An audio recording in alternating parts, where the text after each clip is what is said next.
자, 여러분 한번 생각해 보죠. 가장 스트레스가 많은 직업이 뭘까요? 예측할 수 없는 어떤 리스크가 있을 때 굉장히 스트레스가 많겠죠. 특별히 어떤 직업들 가운데서는 그냥 내가 날마다 평이하게 일을 똑같이 진행하면 되는 것이 아니라 이게 무슨 일이 어떻게 될지 모르는, 요즘 이 유행어로 갑툭튀라는 말이 있어요. 갑자기 툭 튀어나오는 문제들, 갑자기 툭 튀어나오는 문제들이 많으면 굉장히 스트레스 받겠죠. 그렇죠? 그렇게 내가 컨트롤할 수 없는, 예측하기 어려운 갑자기 툭 튀어나오는 문제들 때문에 스트레스를 많이 받게 되는 리스크가 있는 그런 직업이 뭘까? 여러분 한번 생각해 보십시오. 그런 직업이 뭘까요? 첫째는 의사. 왜 의사냐? 이 의사들은요, 의료사고, 환자들의 반응 때문에 굉장히 두려워합니다. 미국 의사들은 버는 돈의 상당수가 보험료로 나간대요. 이 의료사고에 수가 들어올까봐 겁나서 미리 보험을 들어두는 거죠. 근데 그 보험료가 굉장히 비싸다는 거예요.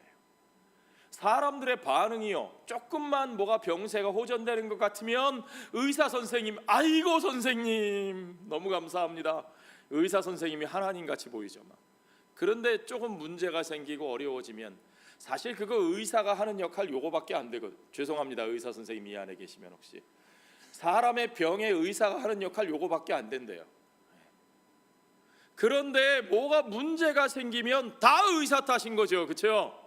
네가 우리 어머니를 죽였어 뭐 이래가면서 문제가 생기는 거예요. 그래서 어쩔 수 없는 그 스트레스, 리스크, 예측할 수 없는 리스크 때문에 얼마나 스트레스가 많은지 모른답니다. 또 한 가지 직업은 정치인. 와, 요즘 정치인들은요, 웬 여론조사를 그렇게 자주 하는지. 옛날에는 무슨 큰 선거 있을 때만 여론조사를 했어요. 요즘에는 매주 여론조사를 해요. 매주 결과가 나와요. 아니 무슨 뭐 60%하고 59%가 얼마나 무슨 대단한 의미가 있는 건지 50%대로 떨어졌다고 막 이러고 신문에 나와요. 지난주에 60%였고 이번 주에 59%인데 드디어 지지율이 50%대로 하락 뭐 이러고 나와요. 큰일 난 것처럼. 그러니 얼마나 스트레스를 받겠어요, 정치인들. 그렇죠? 또 스트레스 받는 직업, 연예인들. 늘 날마다 히트를 쳐야 되니까 이게 그냥 자기 혼자 예술을 할 때는 즐겁습니다. 나 혼자 음악을 하고 나 혼자 그림을 그리고 나 혼자 춤을 출 때는 신나고 좋은데, 이것이 사람들의 반응과 어우러져서 그것이 성공과 실패를 좌우할 때는, 막 거기에 엄청난 돈이 오고 갈 때는 이거야말로 스트레스가 정말 그만한 스트레스가 없죠. 날마다 히트를 쳐야 된다는 부담. 의사, 정치인, 연예인, 거기다가 또 스트레스가 많은 직업 하나 더 추가하자면 목회자. 예, 그거는 얘기 안 할래요. 예. 이 직업들의 공통점이 뭘까요, 여러분? 왜 이들은 이렇게 스트레스가 많을까요?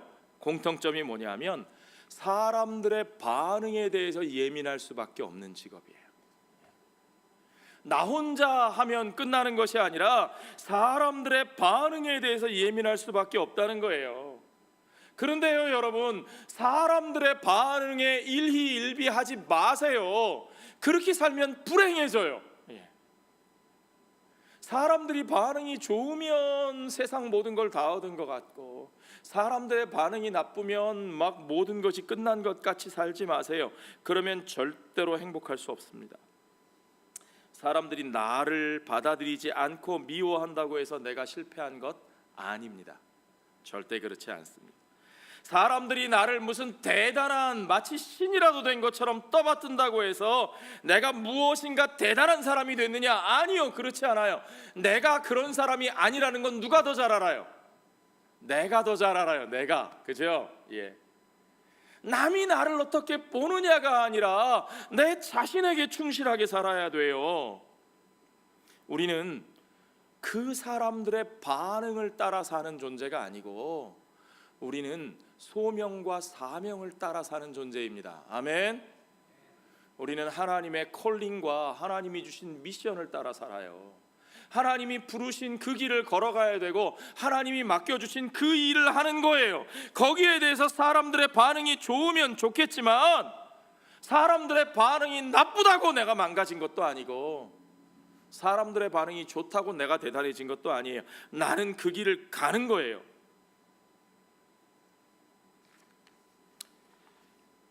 자, 우리가 지금 바울과 바나바의 선교의 여정을 살펴보고 있습니다. 그렇죠?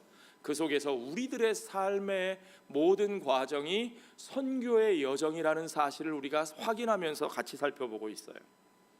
그들의 삶의 여정이 어땠나요? 첫 번째 전도 여행의 첫 사역의 열매가 어땠습니까, 여러분? 비시디아와 안디옥과 이고니온에서 바울과 바나바의 사역에 대한 사람들의 반응이 어땠는지를 살펴볼까요, 여러분? 사도행전 지난주에 읽은 14장 5절 6절을 한번 다시 보시죠. 이방인과 유대인과 그 관리들이 두 사도를 모욕하여, 일단 욕을 먹었어요.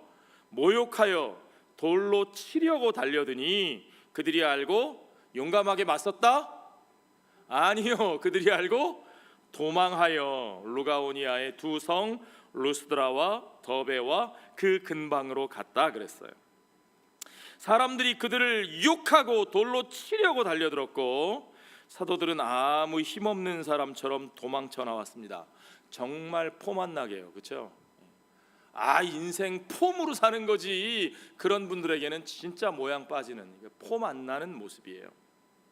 그리고 오늘 이제 바울과 바나바는 또 이 모습과는 정반대의 경험을 합니다. 그야말로 천당과 지옥을 오고 가는 거예요. 냉탕과 온탕을 왔다 갔다 하는 거예요. 옛날에 어떤 분이 냉탕 온탕을 왔다 갔다 하면 감기가 떨어진다 그래서 진짜 그런 줄 알았다가 제가 그거 하다가 몸살 났어요, 여러분. 냉탕과 온탕을 왔다 갔다 하면 몸살이 나요. 우리의 삶은 그렇게 몸살 나는 것 같은 과정이에요. 예. 그럴 때 여기저기 막 자꾸 오르락내리락 끌려다니면 안 돼요. 우리가 기억해야 될 말씀은 무릇 지킬 만한 것보다 더욱 무엇을 지키라?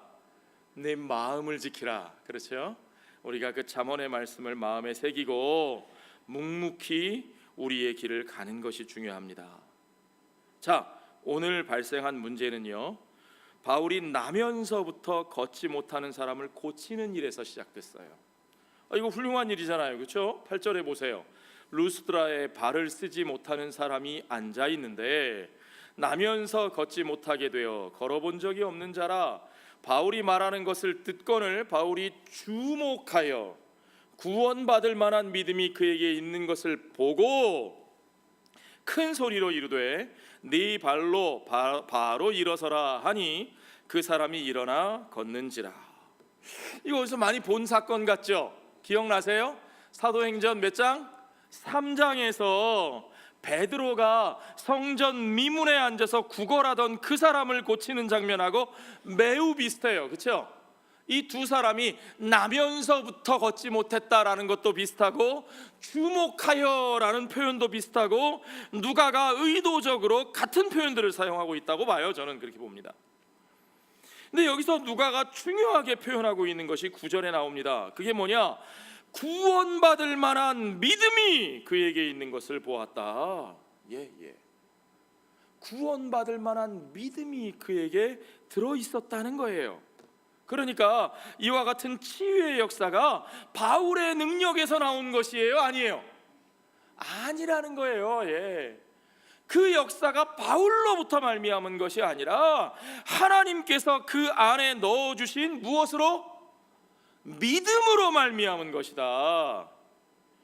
하나님께서는요, 그분의 주권대로 구원받을 만한 자를 구원하시고 치유받을 자를 치유하시고 모든 것이 다 누구로 말미암는 겁니까? 하나님으로 말미암는 거예요. 하나님이 우리에게 주신 무엇대로? 믿음대로 역사하는 거예요. 아멘. 아멘. 그러니까요, 여러분, 모든 사역자들은 오직 그 역사에 도구로 쓰임 받는 것일 뿐입니다. 그들이 하는 모든 일은 하나님의 미션이고 그들이 일으키는 모든 역사는 하나님이 주시는 믿음의 역사예요. 믿음의 역사. 그 힘과 능력이 마치 내게 있는 것처럼 내가 영광을 받으면 돼요, 안 돼요? 큰일 나죠. 큰일 나요. 물론 처음부터 그것을 머릿속에 마음속에 담지 않은 사역자는 잘 없을 겁니다. 예, 잘 없을 거예요. 저는 그렇게 믿어요. 다만 이게 자꾸 이게 뭔가 좀 히트를 치고요, 사람들의 반응이 좋은 것을 맛보다 보면 이게 자꾸 그걸 잊어버려요. 아, 이건 내 일이 아니라 하나님의 일이야. 아, 이건 나의 능력이 아니라 믿음의 역사야. 내가 영광 받으면 안 돼. 이걸 자꾸 잊어버리게 되는 거예요. 무엇보다도요, 사람들이 그냥 놔두지를 않아요. 사람들이. 예. 오늘 본문에도 보세요. 11절에 거기 중요한 단어가 나옵니다. 무리가 the crowd, 사람들이, 무리가 바울이 한 일을 보고 루가오니아 방언으로 소리질러 이르되 신들이 사람의 형상으로 우리 가운데 내려오셨다. The gods have come down to us in human forms. 신들이, 이방인들이거든요. 다신교를 믿는, 헬라의 신들을 믿는 이교도들이에요. 그들의 눈에 보기에 신들이 사람의 모습으로 내려온 것이다. 예. 이 군중들이, 이 이교도의 무리들이, 하나님을 모르는 사람들이 하는 말이 하나님의 역사를 보고도 자기들의 기준으로 이해하고 반응해요. 생각해 보세요, 여러분. 베드로와 요한이 일으켜 세웠던 그 사람은 예루살렘 성전에 앉아 있었고 그는 유대인이었어요. 그러니까 그는 유일하신 하나님을 믿는 신앙을 가지고 있었고, 그러니까 그는 그 역사가 일어나자마자 어떻게 반응했느냐, 하나님을 찬송하고, 성전에 들어가서, 그렇죠? 하나님을 찬송하고 하나님께 영광을 돌렸어요. 똑같은 하나님의 역사가 일어났는데 이 이교도는 하나님의 역사를 바로 알지 못하고 자기의 방식으로 소화하고 자기의 방식으로 떠드는 거예요. 이 사람들은 신들이 사람들 가운데 내려왔다. 와! 그런데요, 여러분, 오늘날 우리들의 모습을 생각해 보죠. 우리들은 하나님의 역사에 대해서 어떻게 반응합니까? 우리들은 이교도가 아니라 그리스도인들인데, 그런데도 우리들의 반응 속에서는 마치 하나님의 역사에 대해 이교도들이 보이는 반응, 믿지 않는 사람들이 보이는 반응, 하나님이 누구신지, 하나님의 복음이 무엇인지를 모르는 사람들처럼 반응합니다. 복음의 역사에 대해서 복음적으로 반응하지 못하고 이교적으로 반응한다는 거예요. 와, 신들이 사람의 모습으로, 형상으로 여기에 와 있다. 저 사람들이 신 같은 존재다. 그러니까 저들을 붙들어야 돼. 우리의 생명은 저들에게 달렸어. 저들에게 자라야 복받아. 이건 여러분 복음적인 반응이 아니라 이교적인 반응이에요. 오늘날 우리들 속에, 우리들의 교회 가운데 이런 식의 반응이 얼마나 많은지 여러분 생각해 보십시오. 하나님이 쓰시는 도구일 뿐인데 하나님께 영광과 찬양을 돌리는 것이 아니라 그 도구에게 얽매여 가지고 그것을 붙들고 거기서 복을 받으려고 헤매는 거예요.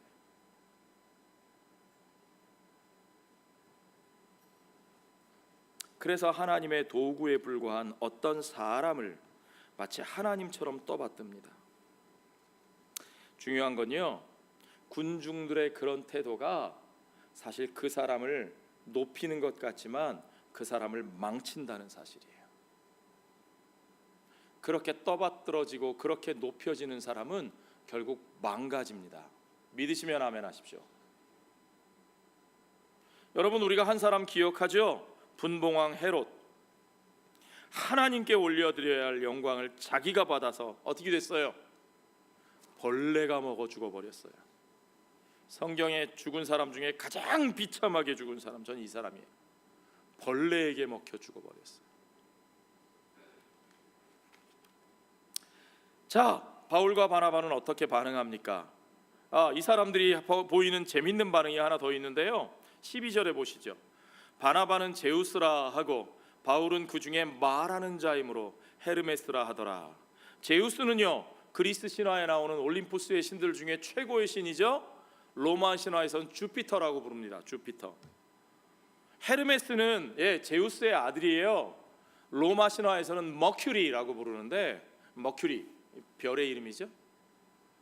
이 머큐리, 헤르메스가요, 헬라 말로 헤르메네인, 해석하다 그런 뜻이에요. 뜻을 풀다, 해석하다. 그래서 이 헤르메스는요, 제우스의 아들이기도 하고 신들의 메시지를 전하는, 다시 말하면 신탁을 전하는 전령이에요. 전령, 헤럴드. 그래서 헤르메스라는 이름에서 헤르메네인이라는 동사가 나왔고, 헤르메네인이라는 헬란말 동사에서 헤르메노이틱, 독일 말로 발음하면 그렇고 영어로 하면 hermeneutics, 해석하기예요. The theory of interpretation. 그게 사실 제 전공이에요. 헤르메스가 그런 뜻입니다. 헤르메스. 그러니까 여러분, 이 재밌는 게요, 바나바는 말수가 적었던 것 같아요. 그리고 우리가 알다시피 바나바는 인자한 사람이죠. 그러니까 아마 인자한 미소를 머금고 아마 조용히 있었을 거예요. 말은 주로 누가 해요? 바울이 해요. 바울은 어디 가나 늘 열정적으로 복음을 전하고 말하는 사람이에요. 그러니까 여러분, 누가 더 대접받아요? 침묵은 금이고 연설은 뭐예요? 은이다. 그러니까 어디 가면 여러분, 말 많이 하세요, 하지 마세요. 말 많이 하는 사람이 손해를 봐요. 어쨌든 그래서 바나바는 제우스고 바울은 헤르메스다. 좀 낮게 평가된 그런 것 같습니다. 그리고는 이들이 하는 행동을 보세요. 13절에 시외, CD 바깥에 제우스 신당의 제사장이 소와 화환들을 가지고, 소는 왜 가져와요? 잡아서 그들 앞에 제사 드리려고. 화환은요, 그들에게 걸어드리려고, 환대하고 대접하려고 대문 앞에 와서 무리와 함께 제사하고자 하였다. 와우. 근데 사실은 이게 어처구니 없는 일 같지만요, 이게 사실 배경이 있는 스토리예요. 이게 성경학자들에 의하면 이 터키 지역에, 오늘날은 터키라고 부르지만 옛날 그 지역은 사실은 히랍 계통 사람들이, 헬라 계통의 사람들이 살던 지역이에요. 그 지역에 전해 내려오는 설화가 있는데 뭐냐면, 제우스 신과 헤르메스가 사람의 모습으로 변해서 어느 마을에 찾아갔다는 거예요. 그리스 신화에 그런 얘기 많이 나오죠. 이건 그리스 신화에는 안 나오고 이 지역에 전해지는 설화래요. 사람의 모습으로 그들이 변해서 어느 마을에 갔더니 두들기니까 문도 안 열어주고 음식도 안 주고 물도 안 주고 다 문전박대를 했다는 거예요. 그런데 그 중에 제일 허름한 어떤 집에 갔더니 한 농부가 그들을 맞아들여서 음식도 주고 물도 주고 재워주고 극진히 대접하더라. 그래서 어떻게 됐겠어요? 결국에는 제우스와 헤르메스가 그 농부에게는 엄청난 복을 주고 나머지 마을 사람들은 다 어떻게 됐다? 재앙으로 쓸어버렸다. 이거 어디서 많이 들어본 얘기죠, 여러분? 이런 얘기는 세계 각곳에 굉장히 많이 흩어진 이야기들이에요. 그러니까 사람들이 상식적으로 생각하는 이야기예요. 그 이야기를 이 사람들이 분명히 알았을 겁니다. 그 지역에 전해지는 이야기니까요. 그러니까 이 사람들이 그 이야기에 나오는 그 주인공이 되고 싶은 거예요. 한마디로 말하면 이 신들에게, 사람의 모습으로 그들을 찾아온 신들을 통해서 자기들이 뭘 받고 싶은 거예요? 복을 받고 싶은 거죠. 복을 받고 싶은 거예요. 우리 한국 사람들 마음하고 똑같죠. 우리 한국인들의 종교성과 똑같습니다. 그들을 잘 섬겨서 복 받고 싶은 거예요. 주의 종 잘 섬겨서 복 받고 싶은 거예요. 이 목사가 이런 얘기하면 스스로 손해인데 이거. 아니요, 여러분, 교회의 정당한 권위와 질서를 존중하고 말씀의 사역자를 사랑하고 선대하는 것을 하지 말라는 얘기가 아니고요, 그게 잘못됐다는 얘기가 아니고요. 여러분은 성숙한 그리스도이니까 다 분별하실 거예요. 어떤 누군가를 높여 그를 섬겨 그에게 붙어서 그를 통해서 복 받으려고 하는 이와 같은 종교성, 사람들은 결국엔 자기들이 복받기 위해서 누군가를 신격화한다는 거죠. 자기들의 욕망을 위해서 누군가를 신격화하는 거예요. 그를 높이고 반대로 그 높임을 받는 사람은 어떻게 해요? 그 사람들의 욕망과 종교성을 이용합니다. 그래서 그것을 이용해서 자기가 높아지고 자기의 어떤 이득을 취하는 거예요. 이게 소위 지금 세상에서 벌어지는 종교 사업장에서 일어나는 일들입니다. 대부분의 종교가 다 바로 그 작업이에요. 사람들의 종교성과 복받고 싶은 욕망을 이용해서 자기가 높아지고 자기의 이득을 취하고 수많은 곳에서 이런 방식의 종교 사업이 벌어지고 있습니다.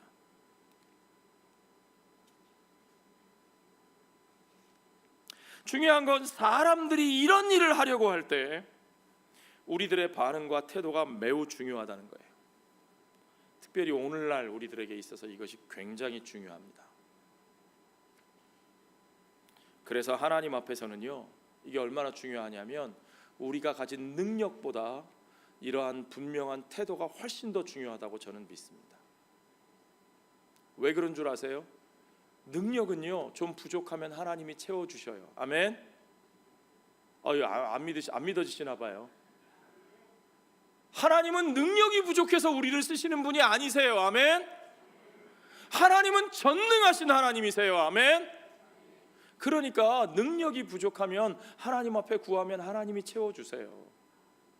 그런데 문제는 이러한 관계와 태도가 잘못되면 이런 것은 하나님 앞에 쓰일 수가 없는 거예요. 바나바와 바울은 어떻게 했는지 보십시오. 14절에 두 사도 바나바와 바울이 듣고 옷을 찢고 무리 가운데 뛰어들어가서 소리를 질렀다 그랬어요. 옷을 찢는다는 말은 이거 도저히 받아들일 수 없는 참담한 일이다 그런 뜻이에요. 신성모독, 블레스페미. 그러니까 나는 절대로 그들의 행위에 동의할 수도 없고 동참할 수도 없다 단호하게 선언하는 거예요. 그리고는 조금의 주저함도 없이 그 무리들 속으로 뛰어듭니다. 그리고 정직하게 자기들이 어떤 존재인지를 그들에게 분명하게 드러내는 거예요. 목회자에게 뿐만 아니라 우리 모두에게 이러한 단호한 태도가 필요합니다. 그런데요, 어떤 사람들은요, 그냥 놔둬요. 적당히 즐기는 거죠. 뭐 자기들이 알아서 하는데 뭐 얼마나 좋아.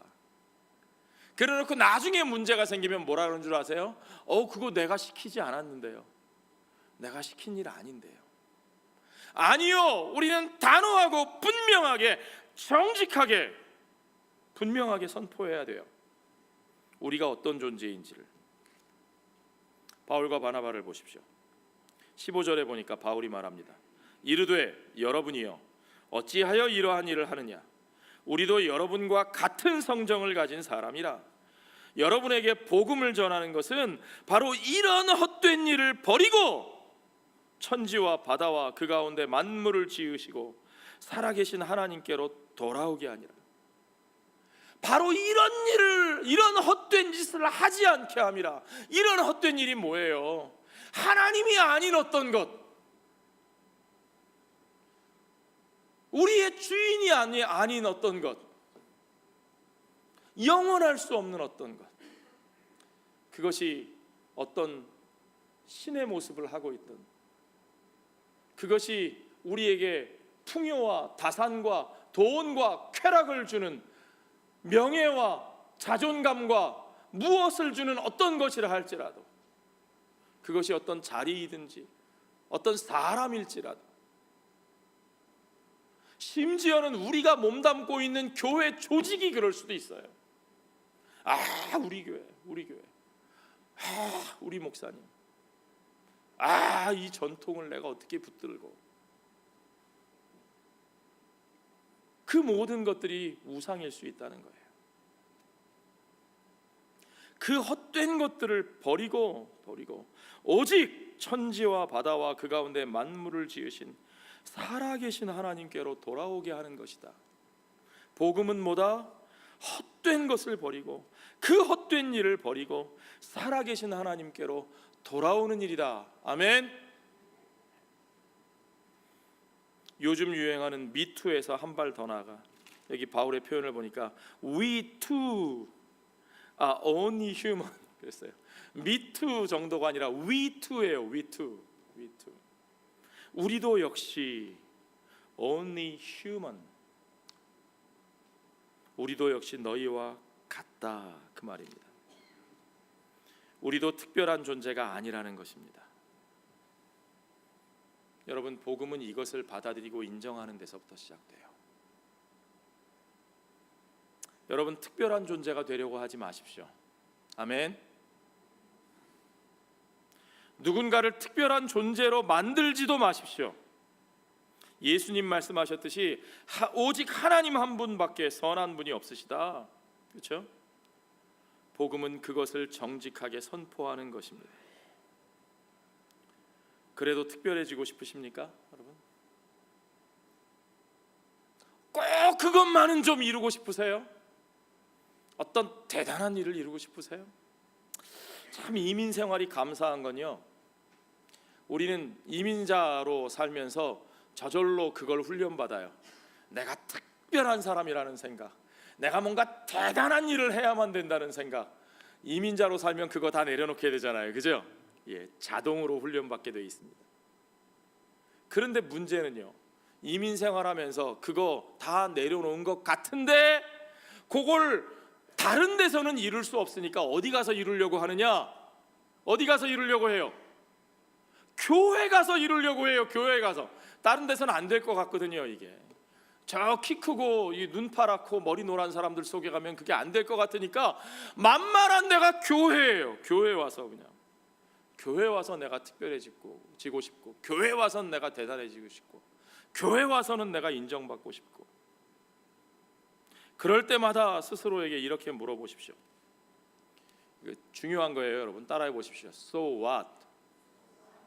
So what? 그래서 뭐? 그런 뜻이에요. 그래서 뭐? 정말 너무너무 갖고 싶어, 너무너무 되고 싶어, 너무너무 하고 싶어. 그것만은 내려놓을 수 없어. 그런 게 있으신가요, 여러분? 그러면 기도의 자리에 앉으셔서 30분만 물어보세요. 뭐라고요? 뭐라고 물어보라고요? So what? 그래서 뭐? 그래서 뭐 어쩌려고요? 그것 이루어서 뭐 어떤 일이 생기는데요? 그게 도대체 무슨 유익이 있는데요? 가만히 몇 분만? 30분만 정직하게 생각해 보세요. 하나님 앞에서 가만히 생각해 보면 대부분의 일들은요, 아무 의미 없습니다. So what? 하고 물어보면 아무 의미 없습니다. 그건 뭐? 그렇다면요, 그건 그저 허영심입니다. 그런데 나는 왜 그렇게 그거에 목숨을 걸까? 왜 그렇게 그게 없으면 못 견딜까? 왜 그걸 좀 관철시키지 않으면 안 될까? 왜 내가 이기지 않으면 안 될까? 가만히 지나고 생각해 보면 아무 의미 없습니다. 허영심이에요, 허영심. 그런 쓸데없는 허영심일랑 다 내려놓고요, 살아계신 하나님께로 돌아오시기 바랍니다. 살아계신 하나님 앞에 서시기 바랍니다. 오직 그의 나라와 그의 의를 구하시기 바랍니다. 그러기 위해서는 먼저 내가 그 하나님과 사람 앞에서 정직해지고 겸손해져야 합니다. 계속 이어지는 바울의 이야기를 들어보죠. 16절을 보십시오. 하나님이 지나간 세대에는 모든 민족으로 자기들의 길들을 가게 방임하셨으나 그랬어요. 이 말만 그냥 보면 하나님이 너희들은 그냥 알아서 가다가 죽게 버리셨어, 그런 얘기로 들릴 수 있는데 아니요, 그런 얘기가 아니에요. 이 얘기는요, 예수 그리스도께서 이 땅에 오시기 전까지 민족들과 열방들이 각자의 우상을 섬기고 자기들의 죄를 따라, 그렇죠? 각자의 우상을 섬기고 각자의 죄악된 길을 걸어왔어요. 하나님은 일단 그들이 그렇게 살도록 내버려 두셨다는 거예요. 언제까지? 예수 그리스도가 오시기까지. 하나님은요, 그 우주적인 구원의 역사를 이루시기 위해서 그 가운데 이스라엘을 택하셨고 그들을 준비시키셨으나 그런데 우리가 계속 봤지만 이스라엘 사람들은 하나님의 뜻이 오직 자기들에게만 향한 것으로 착각했어요. 그러나 이 시간은 말 그대로 하나님이 그들은 택하시고 저들은 버리신 것이 아니라 모든 열방을 위한 무슨 시간? 준비의 시간이었다. 준비의 시간이었다. 17절에 보세요. 그러나 그랬어요. 그러나 하나님이 그렇게 방임하셨으나 그러나 자기를 증언하지 아니하신 것이 아니니 곧 여러분에게 하늘로부터 비를 내리시며 결실기를 주시는 선한 일을 하사 음식과 기쁨으로 여러분의 마음에 만족하게 하셨느니라. 지금 이거 하나님을 전혀 모르는 이방인들에게 바울이 복음을 소개하는 과정이에요.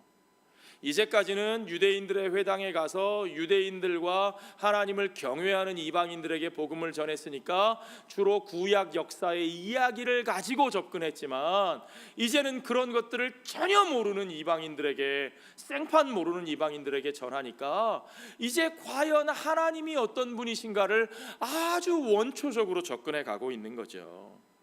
자, 하나님이 그들을 그렇게 방임해 두셨다면, 그렇다면 하나님은 그 시간에 이스라엘만 챙기시고 모든 민족들은 다 버려두셨는가? 아니라는 거예요. 하나님이 그 모든 민족들을 어떻게 하셨다고요? 돌보셨다고요. 하나님은 단 한순간도 이 세상과 역사와 사람들을, 그가 창조하신 온 우주와 그 속에 있는 모든 것을 포기하신 적이 없으신 것을 여러분 믿으시기 바랍니다. 선인과 악인에게 골고루 비를 내리셨고, 누가요? 하나님께서. 우리 예수님이 하신 말씀이잖아요. 결실과 추수를 허락하셨고 음식을 주시고, 누가요? 하나님께서요. 누구에게요? 유대인들에게만요? 아니요, 모든 이들에게 기쁨으로 우리의 마음에 만족하게 하시는, 다시 말하면 이 모든 좋은 것들이 다 누구로부터? 하나님께로부터 말미암았다. 너희가 그것을 알아야 된다. 여러분, 우리도 그것을 알아야 합니다. 우리 하나님은 결코 그를 믿고 따르는 자들만의 하나님이 아니십니다. 아멘. 우리 하나님은 결코 기독교인들만의 하나님이 아니십니다. 아멘. 우리 하나님은 결코 교회 안에만 계시는 하나님이 아니십니다. 아멘. 아멘. 하나님을 너무 작게 만들지 마십시오. 우리 하나님은 세상을 다스리시는 분이시고 우리 하나님은 완전하신 하나님이세요. 그리고 마침내 이 살아계신 하나님께서 모든 민족과 열방들 가운데 그의 크신 구원의 역사를 이루시고 그 화해의 복음을 전하시는 우리 주 예수 그리스도를 그들 가운데 세우셨습니다. 우리는 모든 민족과 열방 가운데서 바로 그 예수 그리스도의 좋은 소식을 나누는 자들입니다. 이제 그분의 나라의 문이 활짝 열렸다는 사실을 전하는 자들입니다. 그러기 위해서는 먼저 우리가 정직하고 겸손하게 우리의 특권의식과 허영심을 내려놓고 오직 살아계신 하나님 앞에 서야 할 줄로 믿습니다. 그래야 그들 앞에서 바울처럼 너희도 그 헛된 것들을 다 내려놓고 살아계신 하나님께로 돌아오라는 이 복음의 메시지를 전할 수가 있는 거죠. 그래야 그 메시지가 먹힙니다. 우리는 그렇게 내려놓지 않으면서 너희들 내려놔야 돌아온다, 내려놔야 된다, 돌아와라 그러면 그 메시지가 먹히겠어요? 제가 늘 말씀드리죠. 세상 사람들이 뭐라 그런다고요? 예수 믿는 것들은 우리가 가진 욕심 다 똑같이 가지고 무슨 욕심만 하나 더 있어요? 천당 가고 싶은 욕심만 하나 더 있다.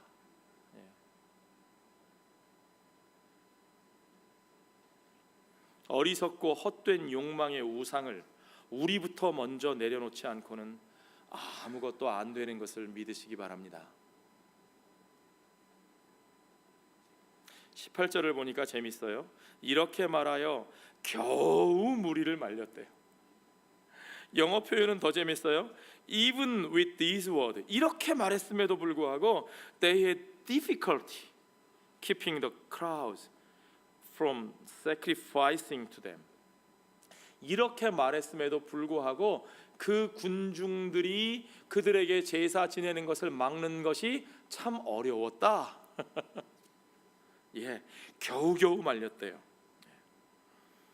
여러분, 이렇게 힘들게 겨우 그들을 말려서 그들이 엄청난 죄를 짓지 못하게 했습니다. 훌륭하죠? 예, 훌륭해요. 분명히 훌륭합니다. 자, 이 정도 훌륭하게 했으면 어떻게 됩니까? 그럼 이제 좀 어깨가 으쓱해지십니까? 우리가 우리 교회에서 또는 우리의 삶 속에서 이 정도 일을 했으면 이제는 어떻게 됩니까? 좀 여러분 으쓱해지십니까? 내가 말이지 이 교회가 잘못될 때 내가 어떻게 막아내는 줄 알아? 막 그때 말이지, 마치 내가 무슨 대단한 종교개혁자라도 된 것처럼 어깨에 힘이 들어가고 나의 의와 공로가 드러나야 할 것 같지 않습니까, 여러분? 그런데 그 다음에 바울에게 돌아온 대가는 뭡니까? 그 다음에 되어진 결과는 뭡니까? 19절 같이 읽어볼까요? 유대인들이 안디옥과 이고니온에서 와서 무리를 충동하니 그들이 돌로 바울을 쳐서 죽은 줄로 알고 시외로 끌어내니라. 여기 이 무리가 누구예요? 좀 전에 바울과 바나바에게 제사 드리려고 했던 바로 그 무리들, 신으로 알고 떠받들려고 했던 바로 그 무리들이 금방 유대인 안디옥에서 온 유대인들에게 그 충동에 넘어가서 이제는 바로 그들을 어떻게 해요? 돌로 쳐서 죽이려고 하는 거예요. 이게 세상의 인심이에요, 여러분. 이것이 사람들이에요. 이것이 군중들이 하는 일이에요, 여러분. 군중에게 속지 마세요. 군중이 진리의 편에 서는 게 아니에요, 여러분. 예수님이 예루살렘에 입성하실 때 호산나 외쳤던 그 군중들이 바로 돌변해서 예수를 십자가에 못 박으라고 소리쳤습니다. 그 사람들의 반응에 목숨 걸면 여러분, 그거보다 어리석은 게 없어요. 그거보다 불행해지는 게 없습니다. 그런데요, 여러분, 어찌 됐든지 간에 그들은 그들이고 우리는 바울에게 관심을 가져보죠. 바울과 바나바는 도대체 뭡니까, 이거? 지난주에는 어떻게 했어요? 맥없이 도망쳐버리고, 지난주 말씀이 그렇게 끝났어요. 도망하여, 그렇죠? 참, 성경은 도대체 이게 뭔지. 오늘은요, 오늘은 돌로 쳐맞고, 이게 도대체 뭐예요? 저기서는 도망쳐오고 여기서는 돌로 쳐맞고, 그래서 죽은 것처럼 되어버렸어요. 죽은 것처럼, 시체같이 되어버렸어요. 사람들이 갖다 버렸다는 얘기예요. 죽은 줄 알고. 도대체 우리는 왜 이렇게 살까요, 여러분? 이게 뭡니까 도대체? 우리 인생은 언제까지 이래야 됩니까? 왜요? 그러나 여러분, 그것이 전도자의 삶인 것을 믿으시기 바랍니다. 그것이 그리스도의 제자된 삶인 것을 믿으시기 바랍니다. 그것이 바로 복음적인 삶이고 그것이 바로 선교적인 삶인 것을 믿으시기 바랍니다. 그것이 바로 저와 여러분이 갈 길인 것을 믿으시기 바랍니다. 죄송합니다, 목사가 이런 설교를 해서. 여러분 잘 될 거라고, 복 받을 거라고 그렇게 설교해야 되는데. 그러나 여러분, 저는 분명하게 말씀드리겠습니다. 그것이 가장 복된 길입니다. 아멘. 오직 우리의 상급이 저 하늘에 있습니다. 진정한 위로와 영광의 면류관이 저 하늘에 우리 주님 보좌에서 우리를 위하여 예비된 것을 믿으시기 바랍니다. 이 땅의 위로와 영광을 구하지 마십시오. 우리가 구하는 것이 이 땅의 위로와 영광과 인기와 인정이라면 여러분, 날마다 업앤다운, 날마다 하늘로 솟구쳤다가 땅속으로 꺼졌다가 그러다가 업앤다운을 반복하면 심각한 우울증에 빠졌다가 그러다 절망 속에 인생을 마치는 것밖에 없습니다. 오늘날 현대인들이 구하는 삶의 방식이 그런 겁니다. 그러나 우리는 그것을 구하지 않습니다.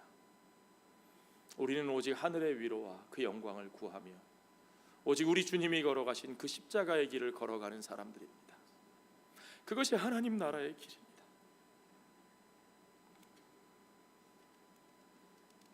누가복음 13장 33절 말씀을 마지막으로 여러분과 나누고 싶습니다. 예수님이 하신 말씀입니다. 그러나 오늘과 내일과 모레는 내가 갈 길을 가야 하리니 선지자가 예루살렘 밖에서는 죽는 법이 없느니라.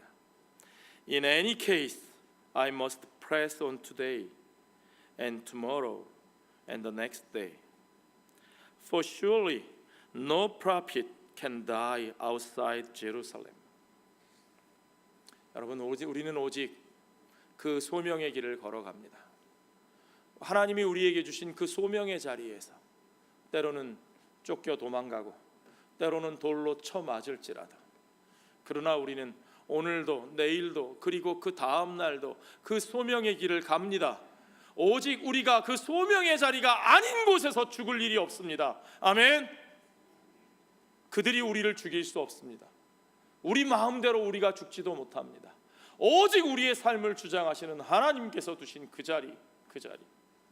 자리에서 오늘도 내일도 그리고 그 다음 날도 오직 그 복음을 전하며 살아계신 하나님을 선포하며 우리 주님이 걸어가신 그 길을 걸어가는 저와 여러분이 되시기를 주의 이름으로 축원합니다. 기도하겠습니다. 아버지 하나님, 감사합니다. 오늘도 내일도 그리고 그 다음 날도 사람들의 그 반응에 끌려다니는 우리들이 아니라 오직 주님이 이끄시는 그 길로, 그 소명의 자리, 그 사명의 자리로, 그 십자가의 길로 헛된 모든 것을 다 내려놓고 오직 살아계신 우리 하나님이 우리에게 선포하신 그 생명의 복음을 나누는 자리로, 오직 그 나라와 그 의를 위하여 사는 삶으로 날마다 한 걸음씩 걸어가는 우리들 되게 하여 주시옵소서. 비록 협박에 쫓겨 도망칠지라도, 돌로 쳐 맞고 죽은 자와 같이 될지라도 결코 내 생명 이대로 끝나는 것이라고 두려워하고 피하여 도망갈 것, 두려워하는 자가 되지 않게 하여 주시고 우리의 삶의 주인 되신 주님 손에 붙들려 날마다 그 길을 걸어가는 주의 백성들의 삶, 우리들의 삶, 선교적인 여정의 삶이 되게 하여 주시옵소서. 모든 것을 주께 감사드리며 예수님 거룩하신 이름 받들어 기도하옵나이다.